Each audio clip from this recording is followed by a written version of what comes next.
Hi everyone, it's me again, and who else would it be? And we read yesterday from the African Myths and Tales book, and today I thought we could read from the Epic Tales collection, Japanese Myths and Tales. We're just gonna read random, so I have no idea what's gonna come out through these stories. So let's get started. Okay. We'll read In the Palace of the Sea God. Okay, let's see. I hope it's not a long one. Doesn't seem to be. Okay. Huh. Okay. Again, apologies if I butcher the pronunciations. Hoderi was a great fisherman, while his younger brother Huri was an accomplished hunter. One day they exclaimed, Let us for a trial exchange gifts. Okay, so once again, the wording in which these folktales are collected is like tongue-tying for me. Alright, let us for a trial exchange gifts.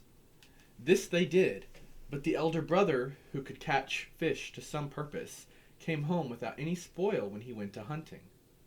He therefore returned the bow and arrows and asked his younger brother for the fishhook. Now it so happened that Huri had lost his brother's fishhook. The generous offer of a new hook to take the place of the old one was scornfully refused. He also refused to accept a heaped up tray of fishhooks. To this offer the elder brother replied, These are not my old fishhook. These are not my old fishhook? Okay. Though they are many, I will not take them.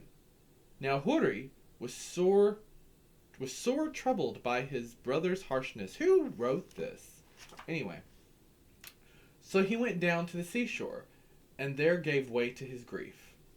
A kind old man by the name of Shikosutsu no Oji, which I suppose means salt sea elder, it says that in parentheses, said, Why dost thou grieve here?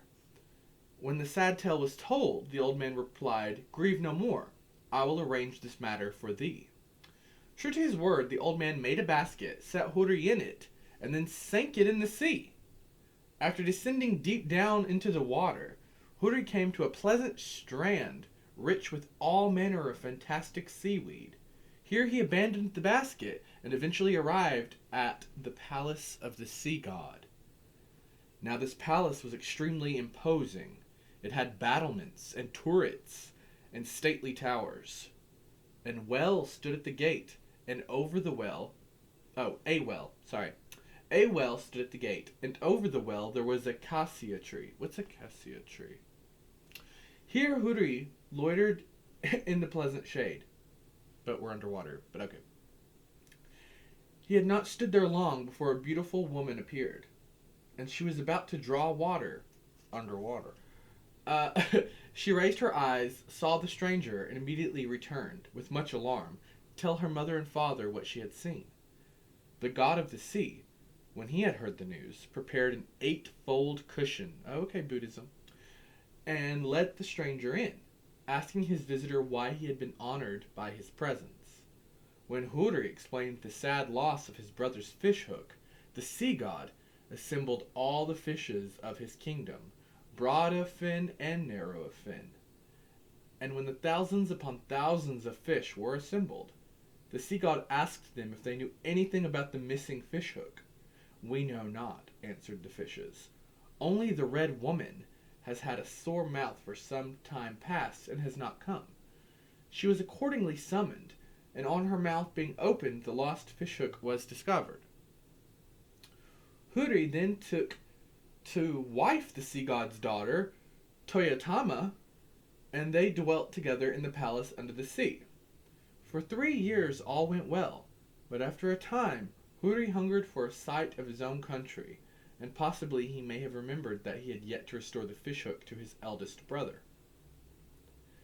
These not unnatural feelings troubled the heart of the loving Toyotama, and she went to her father and told him of her sorrow. But the sea god, who was always urbane and courteous, in no way resented his son-in-law of his behavior. On the contrary, he gave him the fishhook, saying, "When thou givest this fishhook to thy elder brother, before giving it to him, call to it secretly and say, 'A poor hook.'" Okay.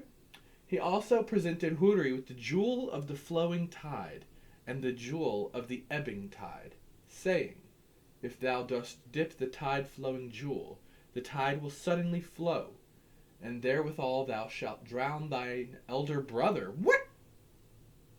"But in case thy elder brother should repent and beg forgiveness, if on the contrary thou dip the tide-ebbing jewel, the tide will spontaneously ebb, and therewithal thou shalt save him. And if thou harass him in this way, thy elder brother will of his own accord render submission." Just before Huri was about to depart, his wife came to him and told him that she was soon to give him a child. She said, "On a day when the winds and waves are raging, I will suddenly come forth to the seashore. Build for me a house and await me there." Okay, pause. Girl, this story is written so haphazardly and so quickly. Like, what? They're like skipping over details. They're just throwing a timeline together of this person's life. Like, things are just being thrown at us left and right. That's a lot to absorb that has happened. And we're suddenly just like, yeah, kill your brother? Like, what? What? This needs to be edited better. This story needs to be edited better. Comment down below if you agree. Anywho, let's continue. When Huri reached his home, he found his elder brother, who admitted his offense and begged for forgiveness, which was readily granted. Toyotama and her younger sister, but see, we're just throwing in characters, bravely confronted the winds and waves and came to the seashore. There Huri had built a hut roofed with feathers, and there in due season she gave birth to a son. When Toyotama had blessed her lord with offspring, she turned into a dragon and slipped back into the ocean. Huri's son married his aunt. Okay. And was the father of 4 children, one of whom was Kamu Yamato Iwarebiko, who is said to have been the first emperor of Japan and is now known as Jimmu Tenno. And that's the end? What? What? Mama, that was garbage. Y'all, I was not feeling that story. They brushed over stuff. They condensed stuff. No. That was garbage. Maybe you don't feel that way. But I think that was pretty bad. That was pretty bad. I did not enjoy that. We're going to read one more, because I need something to cleanse my palate after that, because that was not fun. That was not cute. So, let's see. I'm just going to pick something random. I'm looking at the table of contents. Let's go with something that sounds fun. We're not gonna do any more ocean ones. Let's do the Death Stone. That sounds fun. Okay, page 401. Don't mind if I do. Hope it's better than what we read. Okay. The Death Stone. Pretty exciting sounding. Sounds pretty exciting. Oh yeah, and it's under the chapter about foxes and animal legends. So that's exciting. Okay. There's like a little poem thing that starts first before the story, so I'm going to read that, and it seems to appear periodically, so. The Death Stone stands on Nasu's moor. Through winter snows and summer heat, the moss grows gray upon its sides, but the foul demon haunts it yet. Chill blows the blast, the owl's sad choir hoots hoarsely through the moaning pines. Among the low chrysanthemums, the skulking fox the jackal whines, and o'er the moor the autumn light declines. Okay. So, let's start the story properly. The Buddhist priest Geno? We're going to say Geno. It's spelled with a G. But I'm trying to remember how the sounds of Japanese, it's been so long. I haven't watched the anime in a hot minute either to help me remember their pronunciations. Anywho, we're going to say Geno. Geno. I'm probably going to flip-flop. I'm probably going to say Geno. Let's move forward. The Buddhist priest Geno, after a much weary travel, came to the moor of Nasu, and was about to rest under the shadow of a great stone, when a spirit suddenly appeared, and said, "Rest not under this stone. This is the death stone. Men, birds, and beasts have perished by merely touching it." These mysterious and warning remarks naturally awakened Geno's curiosity, and he begged that the spirit would favor him, and with the story of the death stone. Thus the spirit began. Long ago, there was a fair girl living at the Japanese court. Excuse me. She was so charming that she was called the Jewel Maiden. Her wisdom equaled her beauty, for she understood Buddhist lore and the Confucian classics, science, and the poetry of China. Okay. One night, went on the spirit, the Mikado gave a great feast in the summer palace, and there he witnessed the wit, wisdom, and beauty of the land. It was a brilliant gathering, but while the company ate and drank, accompanied by the strains of sweet music, darkness crept over the great apartment. Okay. Black clouds raced across the sky, and there was not a star to be seen. While the guests sat rigid with fear, a mysterious wind arose. It howled through the summer palace and blew out all the lanterns.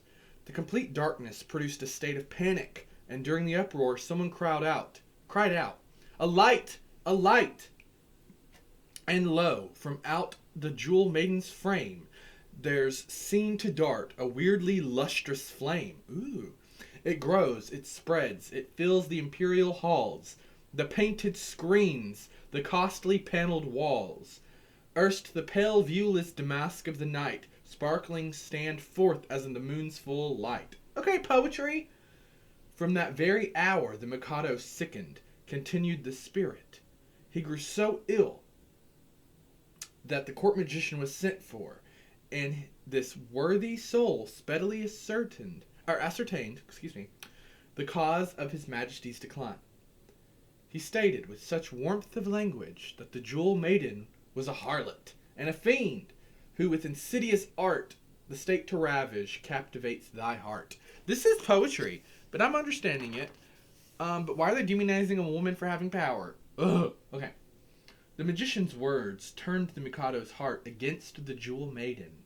When this sorceress was spurned, she resumed her original shape, that of a fox, and ran away to this very stone on Nasu Moor. Okay, Inukami.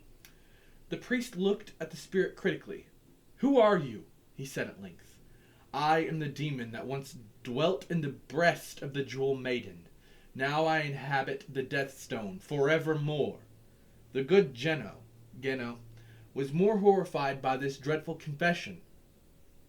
But remembering his duty as a priest, he said, "Though you have sunk low in wickedness, you shall rise to virtue again. Take this priestly robe and begging bowl, and reveal to me your fox form." Then this wicked spirit cried pitifully, "In the garish light of day I hid myself away. Like pale Asama's fires, with the night I'll come again, confess my guilt with pain and newborn pure desires." Ooh, okay. With these words, the spirit suddenly vanished. Geno did not relinquish his good intentions. He strove more ardently than ever for this erring soul's salvation. In order that she might attain nirvana, he offered flowers, burnt incense, and recited the sacred scriptures in front of the stone. Okay. When Geno had performed these religious duties, he said, "Spirit of the Death Stone, I conjure thee, what was it in a former world that did caused thee to assume this so foul a shape? Suddenly the death stone was rent, and the spirit once more appeared, crying, In stones there are spirits. In the waters is a voice heard. The winds sweep across the firmament. Geno saw a lurid glare about him, and in the shining light a fox that suddenly turned into a beautiful woman. Thus spoke the spirit of the death stone. I am she who first, in end, was the demon to whom Prince Hazoku paid homage. Homage? Why am I saying homage? Okay. Homage. It would be homage. What's wrong with me? Okay. Continue. In great Cathay I took the form of Hoji, consort of the Emperor Uwao. See, now we're getting into what I don't like about this particular author. We're just cramming in information without taking the time to explain. Okay. In blah, blah, blah, I took the form, blah, blah, blah, I was a consort of the Emperor. And at the court of the rising sun, I became the flawless Jewel Maiden. Oh, so we went from Jewel Maiden to flawless Jewel Maiden. Okay. Concubine to the Emperor Toba. Okay, so we're just getting with all the emperors. Okay. The spirit confessed to Geno that in the form of the Jewel Maiden, she had desired to bring destruction to the imperial line. Already, said the spirit, I was making my plans. Already I was gloating over the thought of the Mikado's death. And it had not been for the power of the court magician, I would have succeeded in my scheme. As I have told you, I was driven from the court, I was pursued by dogs and arrows, and finally sank exhausted into the death stone. From time to time I haunted the moor. Now the Lord Buddha has had compassion upon me, and he has sent his priest to point out the way of true religion, and to bring peace. The legend concludes with the following pious utterances poured forth by the now contrite spirit.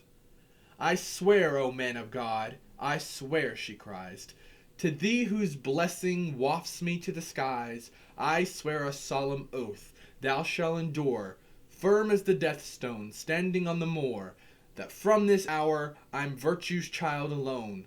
Thus sparked the ghoul and vanished neath the stone. Mama, that was garbage. It had drama. It had excitement. But then ultimately it was about, like, the erasure of pagan spirits, in my opinion. Like, if this had been a Western tale, the priest would have been like a Christian, a Catholic, and he would have shown her God's way. And she would have repented her pagan form. That's basically what happened in that story. We had a pre-Buddhist spirit, an ancient pagan Japanese spirit, giving up her pagan power, her pagan form, and seeing the light of the good Buddhist ways. Mama, that was garbage! Well, thank you for joining me today on this tongue-tied journey, as we read through some Japanese tales that were nowhere near as fun as the African ones that we read yesterday. But you win some, you lose some, and that's the way it goes.